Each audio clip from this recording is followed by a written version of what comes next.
vers une 6e république. Avec un système d'assemblée ne trouvant pas un point d'équilibre, la 5e République vient de faire un bond de près de 70 ans en arrière et sous les traits de la 4e.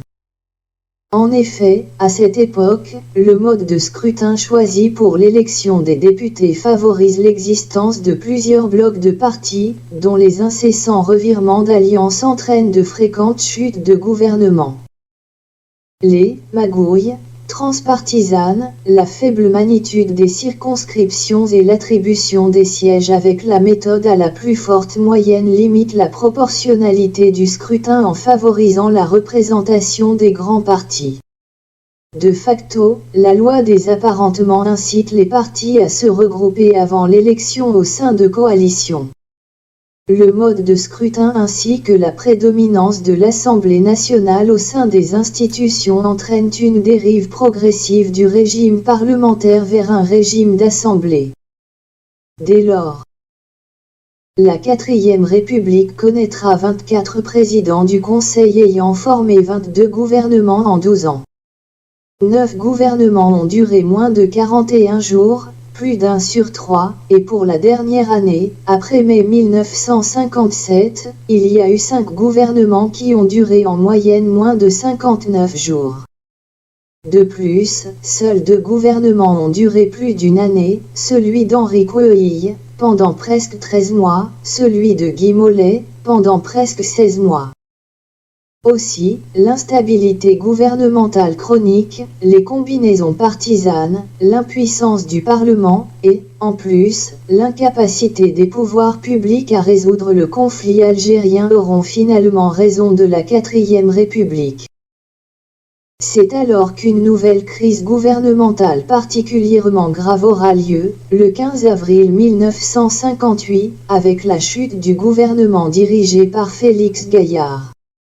La dérive des finances publiques avait fait perdre à Guy Mollet le soutien des modérés, mais il s'était avéré qu'aucune autre personnalité n'était en mesure de mobiliser une majorité stable. Le 13 mai 1958, Pierre Pflinlin, MRP, devient président du Conseil. 20 jours plus tard, il sera voté par l'Assemblée nationale et le Conseil de la République la loi constitutionnelle qui annonce une révision de la Constitution de la 4e République, en dérogeant à la procédure de révision constitutionnelle. Une loi de plein pouvoir pour 6 mois sera également votée. Le projet de constitution, conforme à l'esprit du discours de Bayeux de 1946 tenu par Charles de Gaulle, est achevé pendant l'été puis soumis au référendum le 28 septembre 1958. La nouvelle constitution sera proposée à une commission dirigée par Paul Reynaud, puis adoptée par référendum à une large majorité, instaurant la 5e République. Voilà pourquoi, aujourd'hui, au lendemain de ces dernières élections législatives, se prépare l'avènement d'une 6e République. Une république où la souveraineté du peuple de France sera respectée en changeant la représentation nationale au sein d'un nouveau Parlement et en instaurant un nouveau paradigme de gouvernance, le tout basé sur le principe dynamique de la sociocratie. Principe qui consiste à se référer à un mode de prise de décisions et de gouvernance qui permet à une organisation de se comporter comme un organisme vivant, de s'auto-organiser. Cela devient possible lorsque toutes les composantes de l'organisation sont en mesure d'exercer une part du pouvoir sur la gestion de l'ensemble. Pour les détails, écoutez le podcast du Secrétariat national de la SPF en allant sur https://sociocratie-populaire-française.e-page/page/simone-veil.html.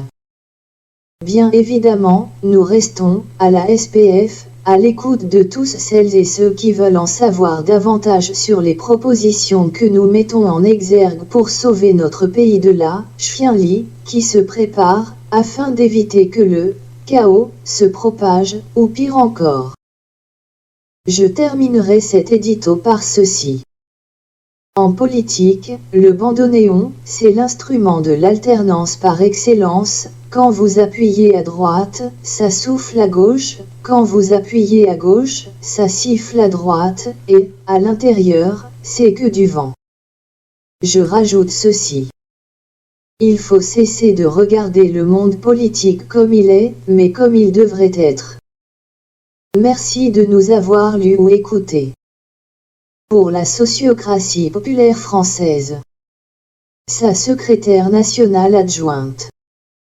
Maryse Garnier.